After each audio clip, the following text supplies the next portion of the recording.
Good evening, everyone. 5 o'clock straight up on a Friday edition of What the Frig Friday edition of On Cue. As always, I'm your host, Rich Quinones, for this, the 22nd of August, 2025. We'll take you up to about 6 o'clock straight up. Keep us locked in on the YouTube channel, also on X, SR1029, CSND NFL, Coastal Sports Network Digital. And again, you guys have been fantastic with the subs and following along and the tweets and the hashtags and everything. You guys have been just absolutely just wonderful with the support, with the rebranding. Well, really just kind of back to On Cue that I've had many, many moons ago. But we're powered by our good friends over at Three Brooks Bourbon. Get ready with tea, Jersey Short Breaks, and of course, our good friends over at Fresh Roasted Coffee, 20% off your first purchase. And because it is a Friday, it's a What the Frig Friday, which basically means what the hell? What made you say what the frig this week in the world of sports? John Bueller is going to join us in about 10 or so minutes. Lloyd Vance, bottom of the hour. And then, of course, you guys out there. NFL, oh man, it's just getting more crazier and crazier and crazier. And, you've got some of these trades going down, Washington and San Francisco. You got the Giants making some cuts with some of their wide receivers. Jackson Dart really starting to push Russell Wilson. You got the Lamar Jackson issue as well. You've got the Eagles and some issues and some injuries. I mean, it's absolutely crazy what's going on right now. And it's funny because, Lamar Jackson, I mean, think about this. Lamar Jackson, there was these reports going, man, the speculation, he might be out for a long, long time, severity of the foot injury, and then boom, it's all because you get the BS report from the mothership, from one of their insiders, shock, right? That Jackson, because he missed out on Thursday's practice, another player stepped on his foot. You got these x-rays, you got to look at the damage. And then it was reported on NFL Live. Adam Schefter suggested that the injury was scarier than the Ravens have let on. And it's like, come on, man.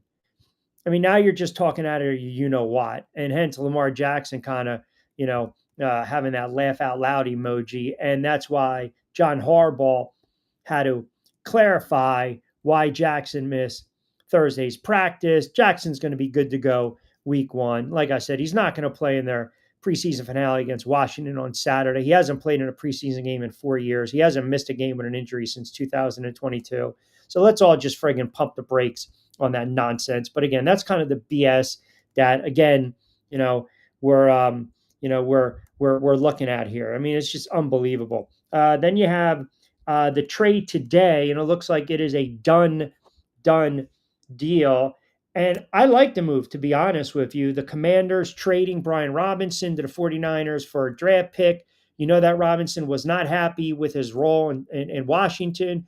About San Francisco and CMC, always banged up. So now you've got also, too, San Francisco doesn't have a James for most of camp. They placed Patrick Taylor Jr. on the IR with a shoulder injury, and one of their backups also has a shoulder injury. So Christian McCaffrey, he's made it through camp, knock on wood, with no injuries. But now you got that power element of a guy in Brian Robinson that runs friggin' hard. So I love that move by the San Francisco 49ers. And I'm telling you right now, don't sleep on the 49ers.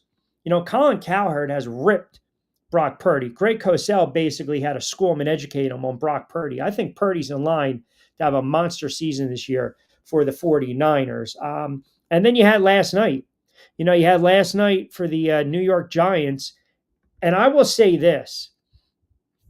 The more I watch Jackson Dart, the more I am impressed with this kid.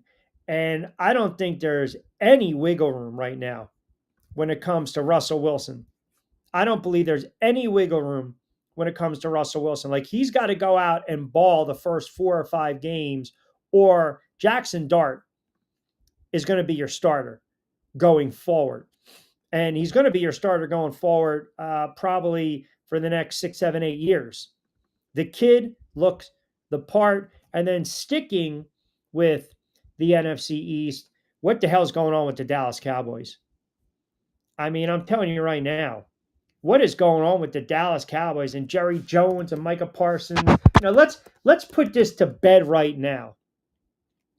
Let's put this to bed. Jerry Jones basically came out and said, "Hey, man, we got him for the next 3 years. We got him for the next. Micah Parsons isn't going anywhere." And I don't want to hear this nonsense. Jerry Jones is basically violating the CBA, kind of negotiate through, his comments, filter through the channels and all this other stuff. And we know that the contract has fallen through. We know that the agent and Jerry Jones has basically been going back and forth. We know the agent basically told Jerry Jones to go stick the offer up his up his culo. Micah Parsons isn't going anywhere. He's not. He's not going anywhere. He's not trading Micah Parsons. The Cowboys aren't trading Micah Parsons. Jerry Jones makes the final decision, period. So all this notion, people thought, oh my goodness, we might have a crack here, whether it's going to be the Raiders or the Steelers, or the Giants, or maybe the Eagles getting into play for an all-world, all-pro linebacker, Micah Parsons. It ain't happening, period. It's not happening. He's not going anywhere. So everyone can just pump the brakes. Everyone can just relax. Parsons is not going anywhere. Jerry Jones basically has put his thumb down. I don't care what he's saying. I don't care that he's disrupting the CBA and all this other crap notion. I don't. And I will also say this. I told you the Dallas Cowboys are in for a long season. The Dallas Cowboys are in for a very long season. And the other thing, too, with the NFL, which is a stone's throw away, I'm wondering, when did everyone start to jump on the Bo Nix and the Denver Broncos bandwagon? I believe I was the one who started this months ago, even in the offseason, talking about Denver and Bo Nix, and now how Kansas City is going to take a step back. But all the talking heads on the mothership and terrestrial and XM, here we go. Everyone's talking about Kansas City taking a step back. I believe they are. I think Dallas is in for a long season. Parsons isn't going anywhere. Russell Wilson's on a short leash. The Eagles are dealing with some injuries. So a lot of NFL to get into today. The madman just coming in fast and furious. An early start approved. Scrap the banker hours. Great deal. I'm happy talking about the 49ers deal. Dart plays to position without a care in the world. I love it. I want to see how he adjusts to regular season game speed. Yes, that's a great comment. He just throws the ball down the field. There were 3 passes last night. I mean, I don't know why in the world Hyatt is still on this roster. It hit him right in the hands, man. Right in the hands. I mean, it was unbelievable. But we got a lot of NFL to get into, as I mentioned. We're going to punch up our good friend John Bueller from Fanside in a moment. I see a lot of comments coming in. We will get to them. Oh, by the way, this, and I can't stand this. Why do we have to call it week 0 in college football? It makes no sense. I don't want to hear week 0. Let's just say college football. We're about to start college football. And you say, I say it in more of a softer voice on this What the Frig Friday, because I don't care about this week 0 stuff. It's like what is that? 0 Pepsi. What does that really mean? Or 0 Coke? I think it was 0 Pepsi. Like no calories, no carbs, no sugar. I don't know. I think our first guest on a Friday can kind of help, sift me through the waters on this. John Bueller from Fanside. Is that, what was it? Coke Zero, right? It was Coke Zero, correct? Yeah, it's still out there. Some people like it. I just prefer Oh, Diet Coke. Yeah. yeah, Coke Zero, right? Yeah. Yeah. All right. That's, I was wondering, who came up with that marketing ploy, week 0 in NCAA? Like, let's just say we're starting off the season and leave it at that. It's all about branding. I guess I kind of get why they're doing it. I mean, the whole reason week 0 exists is to give Hawaii a 13th regular season game to Right. counterbalance all of their travel. So, I'm kind of cool with them having that annual game over there in Ireland. It's fun, but I can agree with you that it's a little hokey, but it's happening this weekend with Farmageddon, with Iowa State, Kansas State. Very excited. So, yeah.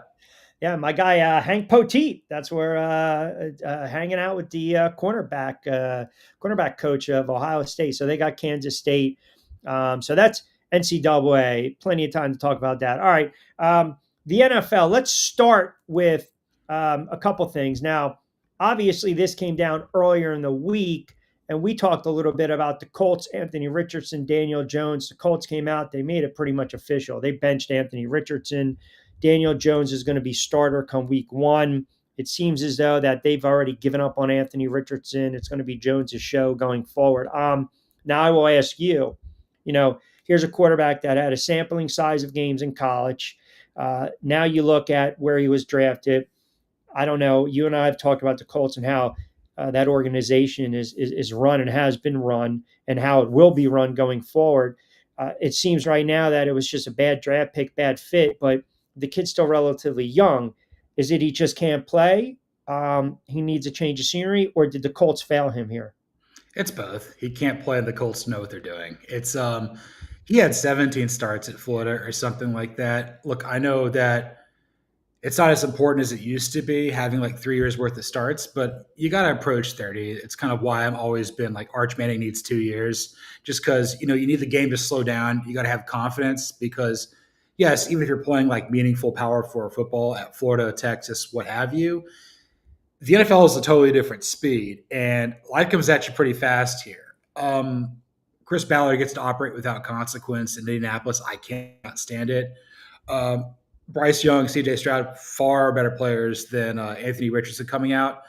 Why not trade up to try to get them? But I don't know. I feel like you're better off just taking Will Levis in the second round, to be honest with you, because at Yeah, but least with the same respect, now we were about to write off Bryce Young when we talk about the Mhm. quarterbacks making those jumps from first year to second year. Now we're talking about the culture and building around.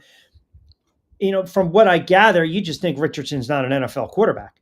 No, I think he lacks the maturity and the toughness. Like at least in college with Bryce Young, you saw him like play for an NFL mind with Bill O'Brien, and then you get like a competent offensive mind in Dave Canellis. You saw him take those great strides. We've talked about this on previous shows. I think Carolina might be something good here. With Richardson, it's like I like Shane Steichen. I think Shane Steichen's a pretty good coach. I think he's just got a bad rap here with the Colts, so it could be challenging here for him. I think really also just like they got to figure out what's the next phase, like which Ursies this year is going to take over for the team. Um, Probably like what quarterback are they going to do? I always thought it was going to be Daniel Jones over Anthony Richardson. I agree. I thought the same thing too. Colts are finishing last in the division, by the way. Write that down. Yeah, they're going to be bad. They're Yeah. going to be bad. I mean, but you just have to wonder, a young quarterback, like, is someone going to take a flyer on him? Is he trade? Is he potentially, a trade bait? Can we see a team like maybe the Steelers that have a Yeah. bridge quarterback in Aaron Rodgers? Steelers, I think, are a good fit. I mean, Arthur Smith loves to run the football. Aaron Rodgers, he's broken his collarbone like 2 or 3 times. It could happen again. I think Richardson's got a higher upside than what we have with Mason Rudolph. Will Howard's still kind of dealing with an injury, so I could get with that. I think Washington, if is also a fit too, because you need a better quarterback than Marcus Mariota to behind Jaden Daniels with the type of season you think Yeah. the Commanders are going to have. And again, like I've got nothing but negative things to say about Marcus Mariota, so like we'll just take that with a grain of salt. Yeah, I mean, at this point, we know he's a journeyman backup, right? I mean, if you need him for a game or two, kind of like the Kenny Pickett's of the world. All right, last night, listen, the more I watch this kid, the more I get impressed with Jackson Dart. I know it's only preseason, so I'm not going to get too giddy as a Giants fan, but I saw this kid, you know, did not even hesitate, rolled out of the pocket, hit the kid Ojetski for like a 50-yarder. It's just bang, bang, bang, little RPO, getting rid of it fast and furious, throwing the ball down the field, which has lacked over the last 5, 6, 7+ years when it came to New York Giants and the way that the offense is kind of aired out. It's predicated more on the ground game, but I think this year is a different story. A couple passes should have been easily caught. You look at what he's doing right now on the field, and he's gaining the confidence and the trust of that coaching staff. More importantly, his teammates. I feel every time he's gone out there and played well, it has just shortened the leash, no pun intended, when it comes to Russell Wilson. Would you agree to that? I don't want Russell Wilson on this team. I don't want him touching the ball. It needs to be Jameis and Dart. I saw the chemistry on the sidelines. I mean, Dart was having Jameis eating a W. I I love text my that. buddy the same thing. I said Russell Wilson's probably going to come in with the bad juju and just kind of kill that vibe. Yes. So, like, I'm kind of coming more and more around the idea of Dart starting earlier than expected. I think it's like it was all about trying to find the right prototype for him coming out. I think it's Baker Mayfield. We've seen that prototype work, and I think the world of Baker Mayfield as a player. And with Dart, like he had a lot of starts at Ole Miss, and I Yeah. think he started that one year at USC too, if I recall Yep. correctly. Correct. So, and even though Lane Kiffin's offense is a little more like spread, it's not a gimmicky air raid. Before I came on, I heard you were talking about Jalen Hyatt. There was the reason why nobody from Tennessee ever works in the NFL. It's just Josh Heupel's air raid is just gimmicky shtick, I and it mean, just these does. these passes were pinpoint. I'm like, what are you doing? You got all the speed in the world. Just catch the friggin' football. He's got like a route tree of one. He could just go in one direction. It's pathetic. No, never drafted Tennessee wide receiver. Never drafted Tennessee quarterback. Maybe that's why Nico transferred because he's like, I'm going to get typecast with like the Joe Miltons and Hendon Hookers of the world here. But the more I watch Dart play, the more I'm like, okay, I think it gives the Giants in the fan base something really good to sink their teeth into. There's a lot of optimism here. I get like all of my dad's side of the family are big Giants fans up there from like the tri-state areas. So like I've kind of been like going with it through them for like years now. So I'm pretty excited. Giants might have a guy.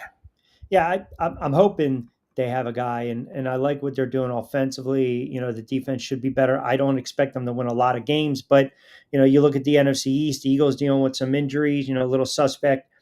We're talking about the secondary position, and the linebackers are never really something to write home about. They just lost Wilson. It's one of the reasons they made the trade for another wide receiver, and then we see the move that Washington made today.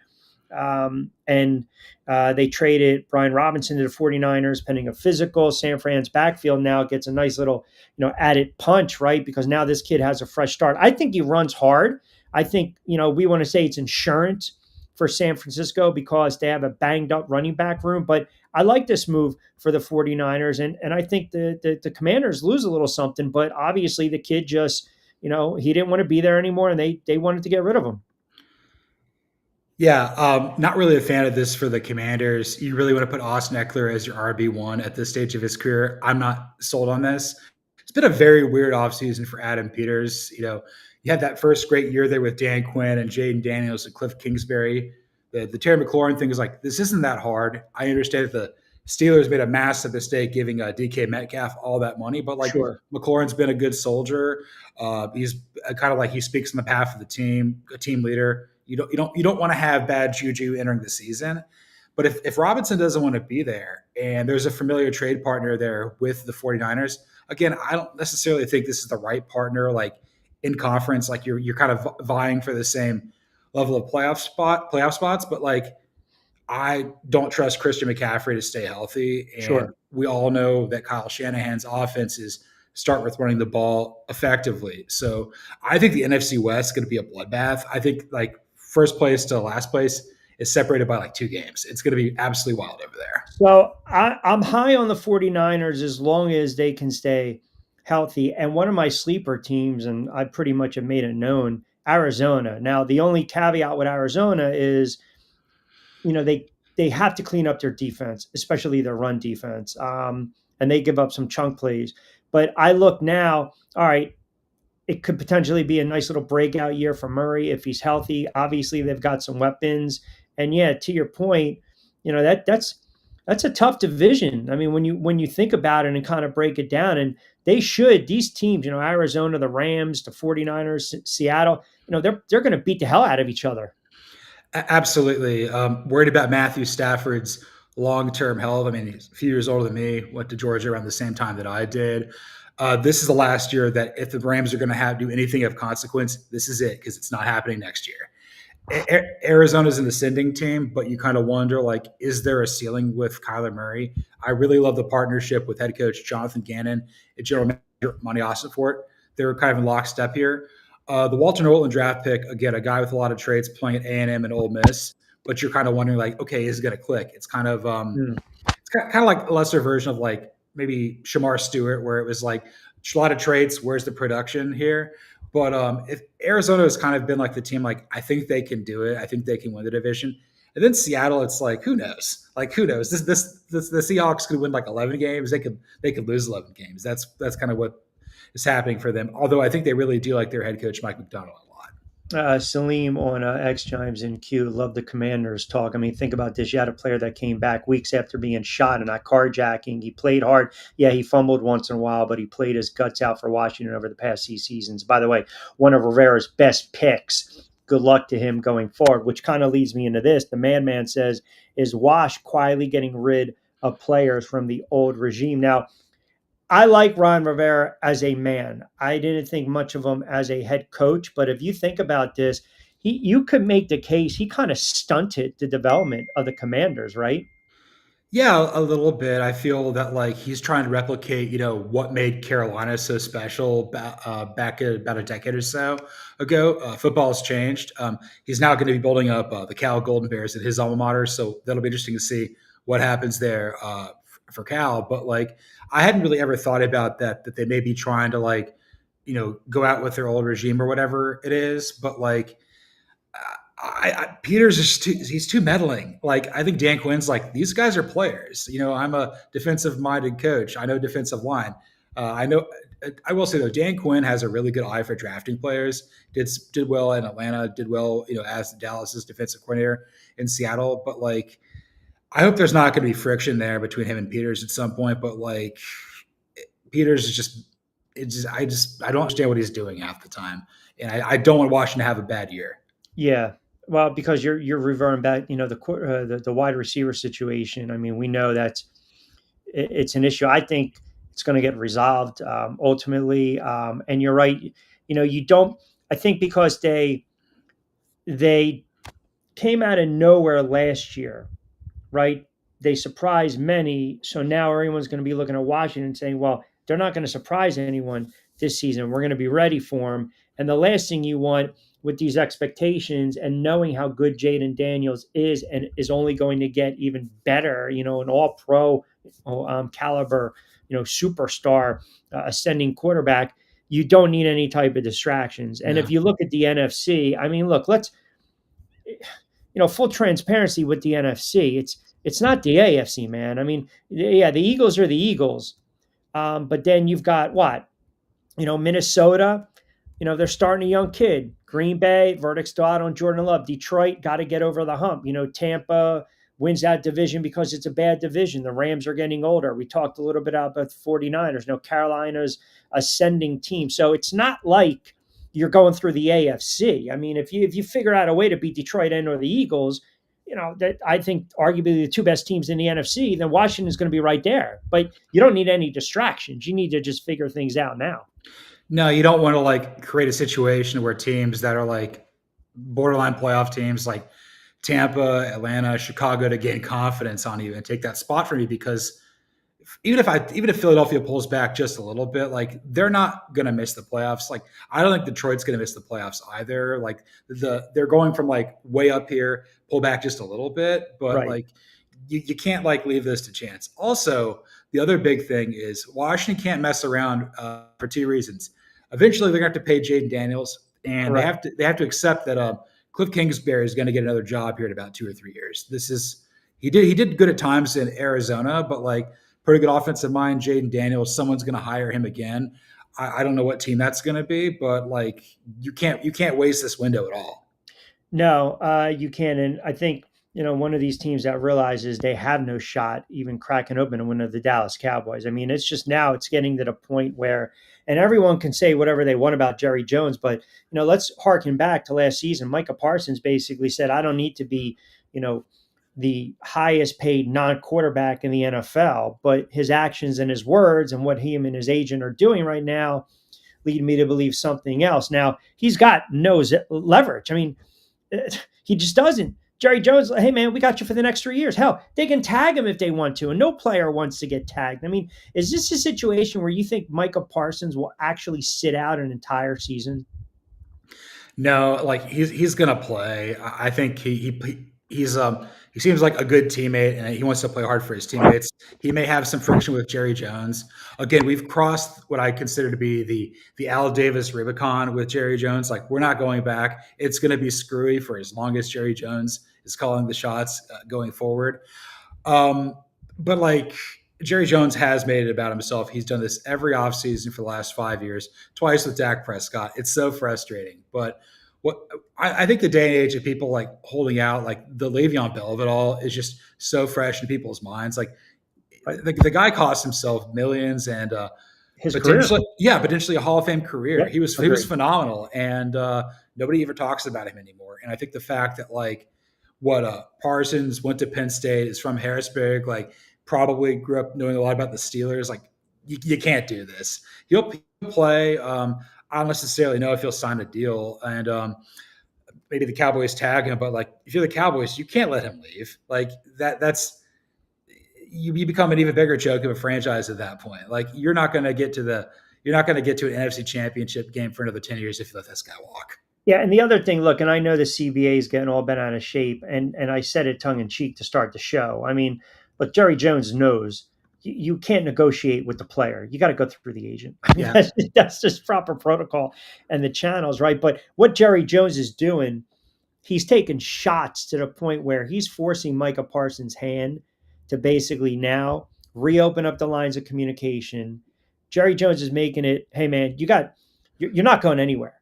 So like, you know, suck it up, be a man, open up the lines of communication, and let's get a deal done. And I think that is a lot of why he's going through the media like he does and making those comments. And he's also, look, this agent that Micah Parsons has represents about 40, 50 players in the NFL. This guy's not a slouch. No, like if you've got really good representation, like this isn't your first rodeo. Like there's been other precedent that maybe some of your other clients have experienced. I will say though, with Jerry Jones, it's a very, very interesting dichotomy with how he negotiates. It's like he doesn't like to pay his players big money right away. He does eventually like to pay his homegrown players because it makes himself look smart. But like he's never going to be like, I don't know, even though we view him as like, a big money owner, like he's not as dripping with money as some of these other guys are. Or like, it's not like Stan Kroenke's like, how much is it? Yeah, let's get him. Whereas Jerry Jones is a little bit more methodical with all of Yeah. this. Yeah. Let me get to a couple of these comments before I get you out of here. I mean, the segment goes fast and furious. Jackson Dart, John Bueller, Q, best hairdo odds, Dart even. Oh, John gets a plus 250. I'm at plus 345. Wow. And then a compliment. What do you got? That fireplace in the background? I'm just at my dad's house. It's I mean, a it's little it's, bit. it's sharp. I mean, Yeah. I don't listen. Joey's got to ask the Georgia question, right? Being a Georgia guy, what's your opinion on Savannah Bananas? Pretty nice money maker for now. Definitely hit a nerve with getting younger kids and families back. Are you a fan of the Savannah Bananas? Look, this isn't my like demo or anything like that, but if it's become like baseball Harlem Globetrotters, that's fine. Get people excited. Good, fun family event out there. I'm all for it. I'm all for people doing new, exciting, and interesting things. So, like, really, really hard to get a ticket for them. I will Yes. say though, yeah, you're gonna have to like give like $1,000 for a ticket. It's something insane. Wow. No, no, Yeah. thank you. If Colts draft Arch Manning 2026, 2027, he'd own the town just like his uncle. Man, that's another. Everyone's trying to draw the. Well, first of all, do you think he plays this just this one season for Texas and then enters the draft? No, he's going to play this year. Next, Texas is going to lose a couple games this year. Like you got three really tough road games at Ohio State, at Georgia, and at Florida. Like, and then you got A&M, who's going to be better. Oklahoma is going to be better. Red River is always tough. So like there will be growing pains. And again, anything and everything with the Mannings is it's paved with gold. They want to eliminate as much unnecessary adversity as possible. It's also why he's never going to play for the Colts. He's never going to play for the Saints. He's never going to play for the Giants just because the legacies. I mean, maybe even the Broncos are out of it, but like Bo Nix is good. I look at teams like the Steelers could be in play for him. I think they could find a way to make it work with the Browns Yep, potentially. yep, The yep. Rams, like those are probably more the places he'd be looking at probably in like 27 or so.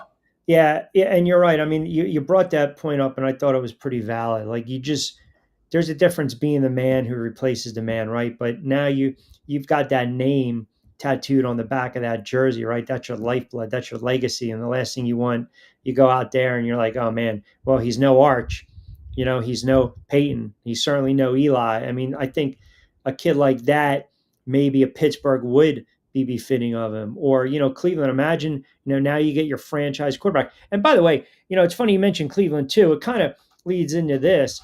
with Sanders kind of getting nicked up, and then they already named Flacco. Do you think they rushed to name Flacco Week 1 starter?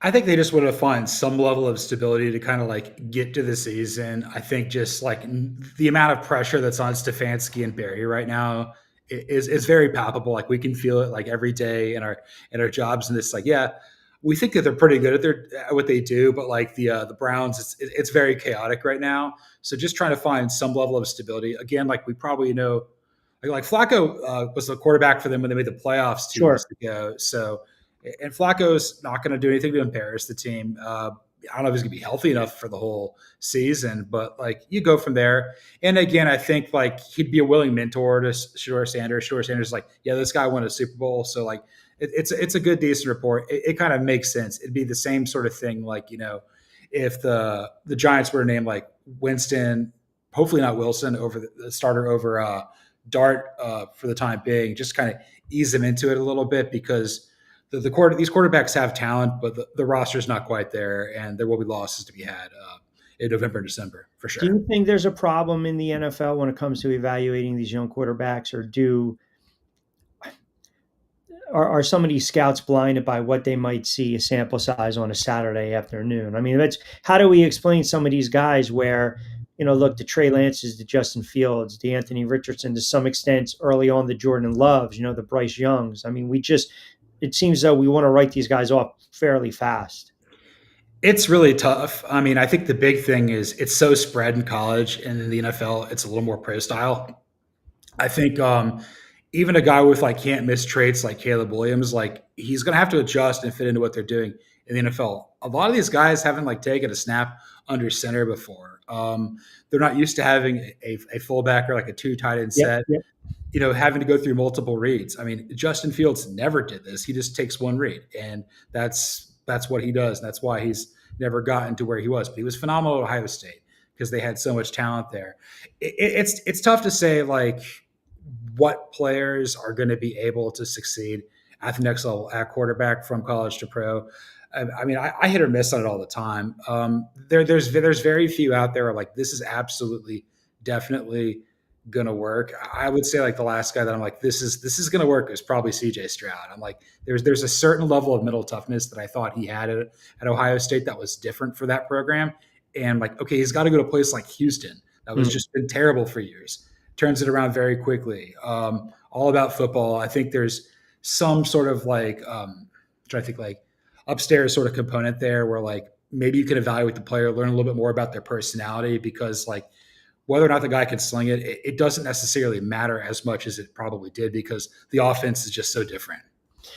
Yeah, I think this year is going to be telling with some of these young quarterbacks, right? I mean, when I say young quarterbacks, some of these guys that have been in the league 2, 3, 4 years, I think this is a huge year for CJ Stroud after what he did that first year and then kind of came back.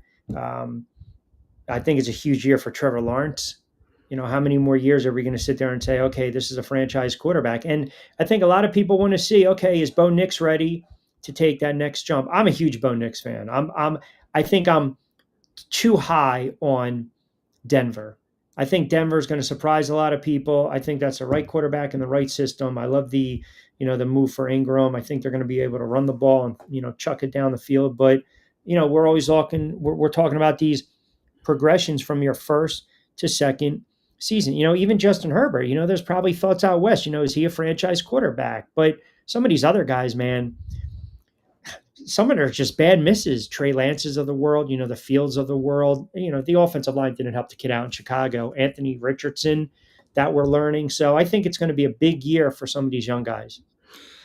Yeah, it's got to happen pretty quickly for guys like Trevor Lawrence, Justin Herbert, honestly, where it's because the next guys are coming in, and Yes. you're not a kid anymore. You're pushing 30 in a lot of instances here, and then you get to that point where like, okay, we got to do that second contract. Are you really worth getting top of the market money at this point? Are you as good or better than what Matt Ryan and Derek Carr were in their primes? Like if you were that kind of quarterback, you get top of the market money, but those guys were good. I don't necessarily know if Trevor Lawrence is that good or if Justin Herbert could be that good when it counts. But Stroud's about to get money. I think it's going to work out for him this year, or regardless of how well the Texans perform. They've got a pretty good passing offense there. Running game kind of scares me a little bit, even with Nick Chubb. I don't know how much more tread he's got left on his tires there, but yeah, I think there's big years out there to be had for some of these quarterbacks. Not all of them are going to hit it. Some Right. might, and it may not be everybody that you expect. Yeah. What you got going on this weekend? I know you got a couple pods out earlier in the week, correct? Yeah, the Falcons are playing their final preseason game versus the Cowboys. Mostly just like get into the regular season as healthy as possible. Caleb McGarry's injury at right tackle has not been good. That kind of scares me a little bit. Trying to be as healthy as possible to take advantage of Tampa Bay being banged up week one. Got to win that home game. So touched on that with Block and Dirty on Wednesday, and then for college football, my colleague Cody Williams, we did like this episode we called the Big Dumper, where basically we just threw a bunch of college football conspiracies out there that we Nice. kind of think could happen, like what could happen in each Power Four league and the playoff and whatnot, and just try to entertain ourselves. Week zeros obviously starts tomorrow in earnest with Iowa State, Kansas State, and then week one's coming down the pipeline there. Going to be making my college football playoff picks. Going to have my division picks there for the NFL. I'll Perfect. probably share that over the next week or so on both podcasts. All right. Awesome. Awesome. And then we'll do it again in another week or so because we get set for the NFL season. So definitely want to get your insight and input on those divisional winners and playoff participants and whatnot. So, all right, brother. I always appreciate you, man. Have a wonderful week and enjoy week zero, manana. And we'll do it again next week. Thank you, brother. All right. Sounds good, Rich. Take care. All right. You got a quick timeout, guys. We'll be right back.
All right, 5:35. We'll take you up to 6 on a Friday. Get some of these more of these comments. Then Kim and C chimes in. Q, you know you're feeling Jackson Dart should be week one starter. No, no, no. Pump, pump, pump, pump, pump the brakes. Played well last night, but this is what you look for. You're looking at some of these guys right now that look to be potentially some franchise quarterbacks. You want to find out who's going to be a franchise quarterback and who's not going to be a franchise quarterback. By the way, Lloyd's going to join me Saturday. So tomorrow we'll do a Saturday edition on Q. We'll do that live. Lloyd's going to join me. And we'll talk a little NFL with him. We got a couple of new pods coming out, BYP as well. But as I mentioned, you want to find out what these guys have. And I think we're starting to see what Jackson Dart has. I think we're seeing a little bit of, what a young guy like Shedeur Sanders, has. Cam Ward's, there's going to be some growing pains with him. Sometimes when you're on bad teams, it's just, listen, you just, there's no remedy to it. You're just stuck. It stinks. It's not what you want, but you have to make the best of it. Let me see. Joey B, accused beard, close to midseason form. Got to turn that thing back, you. Yeah, I know. I got the fights coming up, so don't worry about that. It'll be trimmed back. Salim, again, Washington Commanders fan. Q, I'm actually pissed off to see Robinson go. The more I think about it, you're right. Rivera really did slow this team down. I wouldn't put it all on Ron Rivera. He had a lot of misses and he had a couple hits, but I think a lot of it had to do with getting a change of culture. That's all. And bringing in the right guys, not the Ron Riveras and not the Eric Bieniemys. Tommy D chimes in. Q, did you see that the Eagles lost Wilson? He's going to have season-ending surgery. That's one of the reasons they brought in Michi. Correct. Yep. Yeah, that's unfortunate. He got rolled up during a run play, a Saquon Barkley run play. The Eagles have a bunch of injuries right now. And I'm telling you, man, their secondary, there's some question marks regarding their secondary, and I'm not too giddy over their linebackers. Now, again, I've told you guys this. I don't believe this is a 15-win team. I don't. I really don't. I think Buffalo's not winning 13. Eagles aren't winning 14, 15 games. Detroit's not winning 14, 15 games. I think, as John alluded to, some of these teams take a step back, but I wouldn't say it's a major step back. I mean, maybe they only won 11 or 12. All these teams are looking to do is get back in the playoffs. That's it, and get there healthy.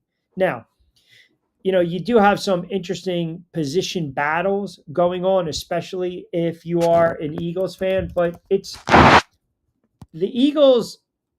We know that, look, what you're watching tonight, they close out the preseason against the Jets, right? You're going to look at the cornerbacks. That's really it. You're going to look at Ringo. You're going to look at McWilliams. You're going to look at the safety, Sidney Brown. Ringo, I don't know if he's going to play tonight. He missed Wednesday's practice because he had a quad injury. But if he does play, you got to watch his performance. McWilliams as well. He's taking some first-team reps on the outside. Sidney Brown, the safety, right? Is he going to play? If he doesn't play, that's a good sign. Then that means he's going to be a week 1 starter. And then you have some wide receiver battles here and there. And again, third emergency quarterback spot, right? McCord taking over DTR. Obviously, he's going to compete, get it on film, and you see what you got there. So there's always position battles going on. And the other thing is, too, the edge. You got Patrick Johnson. You got the kid Ryland Jr., and he's been pretty much an invisible player. Maybe he gives you a splash play, as they say. But you can't keep guys on rosters because of splash plays, because they're making them during preseason. They're making them during training camp. You got to know at this point who's sticking around. You have to. You have to have an idea of who's sticking around and who's not sticking around, especially at this stage of the game. The Giants cut a couple players that I thought were pretty good. Graz chimes in. Q, really? You don't think Jackson Dart should be week 1 starter? There's no reason to. You got the best case scenario. The Giants actually, believe it or not, are set up in a really good spot. Because DeVito played well last night. Now he makes it harder. They're not going to I would be shocked if they carry 4 quarterbacks. The problem is Jameis Winston is not getting traded. He's a veteran. Russell Wilson's going to be the day or week 1 starter, and then Jackson Dart is your future franchise quarterback. So Tommy DeVito, even though he played really well last night, he did. He played really well last night. That's pretty much going to be his last game as a Giant. It really is. And you know what? Good for him, because you kind of saved your best for last, right? Now, look, he survived some of these cuts, but I don't see, again, I just don't see the Giants having 4. Now, it looks like they may keep 4, but you got a ton of roster moves. So, listen, Does Tommy DeVito show that he deserves to own a roster spot? Yes. Now, if a team out there needs a backup quarterback, they're going to pick him up. And like I said, I believe the Giants actually have a good problem at the quarterback position because the Giants have had quarterback problems over the last several years, which has cost them an enormous amount of wins and an overhaul on GMs and head coaches. And now it's completely different. And for a Giants fan, it's like a breath of fresh air. You sign Russell Wilson, you sign Jameis Winston. In the first round of the draft, you select Jackson Dart. That looks like this kid's going to be a player. They all have played well in the preseason. Now, Jackson Dart has the look that he can come in and start week one, but we already know it's going to be Russell Wilson's team for now. For now. And you've got another viable option and a backup in Jameis Winston. So I think when it's time for Jackson Dart to go out and be the starter, now you've got those reps in, and the game should slow down and be a little more easier for you, right? That's all. That's all I'm saying. Pat chimes in, Steelers fan. Q, anything noticeable with the Steelers cutting 11? I know they cut, I think the kid Woodside, right? They cut 11 players. I think they got rid of the long snapper. It looks like the kid Christian Kutz is probably going to be the guy going forward. I don't know about any of the notable ones. I already told you guys, I don't think Pittsburgh is going to have a good season. Today is the day where you're going to get the 12, 13, 14 players cut. By the way, speaking of which, did you see Mike Grable came out and said they want to find the rat who's been leaking all this injury information come out in New England? I thought it was, that's classic, man. He basically was like, we need to find the rat who is revealing all this nonsense going on. Good. You know what? You can't allow that, especially when you're coming in and the last thing you want is somebody leaking info. You don't. And that's because of the report with the Patriots wide receiver, Jalen Polk. And the report was he was going to be out for the season due to a shoulder injury. So Grable was not happy that he saw that get out. So last night's game, I was watching the presser after the Giants and Pats game. He basically said, other than I like to find out where some of these come from, some of these rats around here, we'll figure it out. So it's pretty apparent he doesn't like injury leaks, right? And it's become, clear whether or not that reporting was accurate. But I like the fact that he's kind of putting his, his footprint on this team early. Is there going to be a segment about the biggest rivalry in all sports? You mean how the Yankees defensively again last night spit the bit against the Boston Red Sox? The Yankees are one of the worst fielding friggin' teams in baseball. I told you this. They suck. And I said in the beginning of the year, they're not going to make the friggin' playoffs. They're just not a good baseball team. And this is not, again, an overreaction to a 6-3 loss to the Boston Red Sox. And it's not the fact that they won 7 of 8 heading into that series. That kid, Anthony, by the way, we talk about that contract. That dude, that young kid made a mark. That home run it hasn't even landed yet. It hasn't even landed. That's a big win for the Boston Red Sox. It is. That's a big win. You snap a 3-game slide. Okay. The Red Sox didn't have the expectations the Yankees did. And the Yankees are 4.5 back. And they still won 7 out of their last, they're 7-3 in their last 10. But defensively, they're one of the worst fielding teams in baseball. They stink. They absolutely stink. And look, I'm not going to get, excited because they win a couple games against the Twins and the Cardinals, teams that you should beat up on. Go out and beat the friggin' Red Sox. They can't even do that. And I still go back. My goodness, I still go back to that earlier series in the season. That's all on Aaron friggin' Boone. So there's your segment. There's your segment right there. That's a bad loss for the Yankees last night. It was. That's a bad loss. They're just not a good fielding team. They're not. Now, Freed's on the hill tonight. You better friggin' win. He's 13-5, and his ERA is like 2.7. So you better win. Now, the problem is he's pitched like what over his last 3 outings. I mean, my goodness, can you beat the Red Sox? Jeez, man. Real football being played tomorrow, gentlemen. Let's effing go. You mean week 0? Why do they call that week 0? Iowa State, by the way, Vince, Iowa State in the cornerback slot led by one Hank Poteet. Iowa State +3 in Ireland, starting the Big 12 off with an upset. There we go. Q, would Mike Rabel consider Bunker Boys rats? Absolutely. Absolutely. Yeah, you don't want the Bunker Boys in any type of huddle. The Bunker Boys, they leave like a sieve, Michael. Are you kidding me? They are a bunch of rats. And it's funny, too, because the Bunker Boys haven't really shown themselves. With all the NFL talk creeping near the season, maybe they need a little Three Brooks bourbon to settle down a little bit. Maybe a get ready with tea to settle down. Maybe a little fresh roasted coffee. That's ridiculous. Don't take a shot at my guy, Hank. Stop. Stop right there. Don't take a shot at my guy. You're not changing your bet. You're back in your play. By the way, new episode drops next week. You are back in your play. Iowa State tomorrow, mañana, on the road. On the road, getting a 3.5 in, where the hell is that game being played? Aviva Stadium in Dublin, Ireland. Then you got what? Boise State in South Florida on Thursday. What do you think the total is in that game? Boise State in South Florida. That's got to be what? 60? 62? I laid off some of these preseason games too.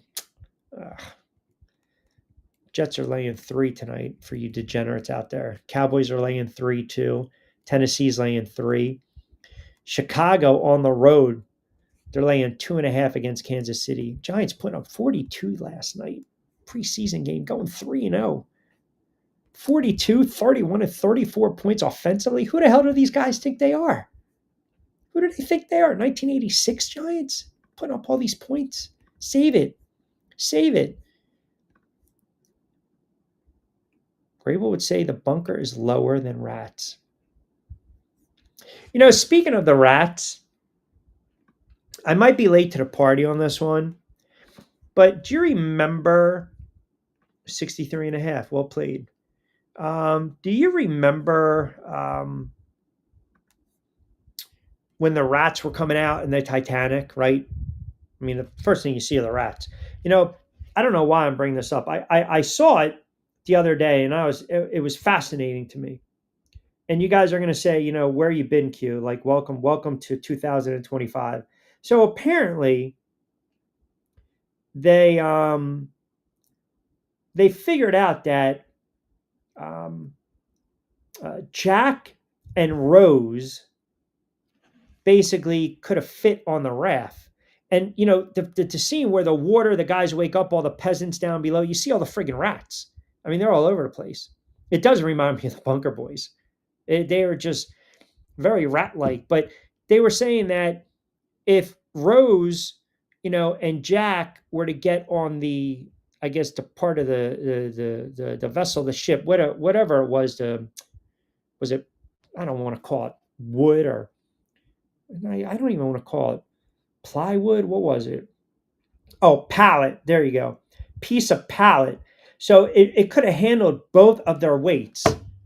You're telling me this now? So that tells me that Rose pretty much killed Jack and was selfish. And, oh, by the way, kept a diamond for herself. And then she decides when she's 116 years old, just throws it back in the friggin' water. I mean, are you kidding me with that nonsense? I'm telling you right now, if I'm on a ship and the Bunker Boys are with me and that ship hits an iceberg, right? Or there's, that boat, we're on a liner, a luxury liner. We're in the Mediterranean somewhere, and we go off course a little bit, and maybe we spring a leak, and all of a sudden, they're chumming in the waters and the sharks are there. I can tell you right now, the Bunker Boys, forget about women and children. The Bunker Boys are the type of dudes that would literally turn around and they would just try to get the life of rafts and floats for themselves. I'm telling you right now. Gray will consider a management role with the corporation. He is definitely corporate. He definitely is. He is definitely corporate. O chimes in. Q, I see you still nitpicking on the Dallas Cowboys. Relax, relax. Jerry Jones is going to get this all taken care of. Laugh out loud. Yeah, Jerry Jones is going to get it taken care of. I can't wait for the Dallas Cowboys to just have you know, a a season in which they go 4-13. Dak doesn't make it 17 games. Parsons, I see a scenario where Parsons gets so pissed off, he walks off the field during a game. And how about Jerry Jones and the agent going back and forth saying, you know what, you can take the offer and shove it up here. You know what? I mean, what are we doing here? Jerry Jones, as crazy as he is, might be a genius because Jerry Jones is saying all the little nitpicky things, the tweaking things, where it's going to get back to Parsons, it's going to get back to his agent. Here you go. When we wanted to send the details to the agent told us to stick it up our ass, Jones said. Just so you're clear. Wow. Okay. I told you, I think Micah Parsons is overrated. I think he's a very good player. Obviously, if you're the Dallas Cowboys, you need him on the field. But explain this to me. How do you turn around last season and say, I don't need to be the highest paid non-quarterback in the NFL? And now turn around and say, you want to be one of the highest paid non-quarterbacks in the NFL. Like you're doing a 180, man. You're doing, and I'm telling you another thing. All that crap he does with the podcast and all this other stuff. No, no, no, no, no. It gets old after a while. Get the segment ready for Man and myself because trades are coming. Trades where? In baseball? Where are we going? Would you give your last piece of cheese to a starving bunker boy rat?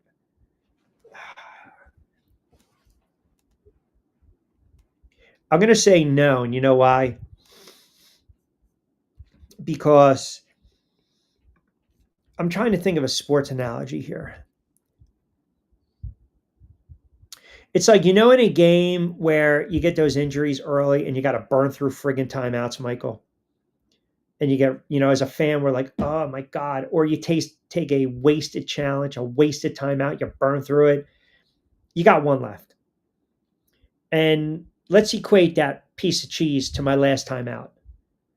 I already know I can't burn through this last time out. I have to pick the right spot for this timeout. And it can be very late in the game. So everything's riding on this timeout. Hence, everything's riding on this little piece of cheese. Like I haven't eaten. Now, what I can do is I can suck it up. And what I could do is if there's others in my circle that haven't eaten, i.e. like the corporation, what do? I cut the cheese up in smaller parts. I ration it out. I give it to the corp. I give it to the fans. I give it to the Q crew. The bunker boys, because they're rats, they know that I have one piece left because they're hovering. So it's like, all right, listen, man, I got my last time out. I got to use this judicious. I'm saving this sucker late in the game, Hail Mary, taking a timeout, and I'm feeding the corp. I'm feeding my guys. Bunker boys be damned. No. I can't do it. I can't. Because they want to do it. You guys know it and I know it. We always talk about that fan base that runs towards the fire, right? And that fan base that runs away from the fire. I think the Philadelphia Eagles, their fan base, I think they're in for a rude awakening this season. Last year, you got your Super Bowl, you rode Saquon, you beat the hell out of the Kansas City Chiefs. You won the Super Bowl. You turned around and, you stuck your chest out, and now it's back to reality, right? It's back to reality. It's back to reality. It's back to reality. There's no way. There's no Kevin chimes in. Q. I don't know who these bunker boys are that you speak of, but it seems like you don't like them. No. I don't have a problem with anyone, Kevin. All I'm saying is, like in life, right? As you get older, I always believe this. If you have a really big circle, that means you're fake as shit. If you have a real small circle, a tight circle, that means you're legit, you're genuine, you're true, you're honest. That's why you have a small circle, because the guys that hang with you in that small circle, They see right through the BS. And either they're going to stay with you or they're not. If they stay with you, then they know you're genuine. Then they know you're in the foxhole, right? You look at guys like the Bunker Boys and that group of just just whack-a-moles, just friggin' rats. You can't have them in that circle. They can't be trusted. First sign of adversity, they go in the other direction. You can't have that. That's just like, again, you burn through your last time out, your couple timeouts, and you start panicking. You start panicking. You need your circle of guys that you've known that have been in the bunker with you to just restore order, calm everything down. And the other thing is, to Man's point, rats smell cheese. They know. They know. I mean, come on. They know. So it's like, I'm sorry. I'm rationing that up with those that have fought with me, not against me, that have fought in the foxhole with me. And they get first come, first serve. Remember, you ever see that movie Alive?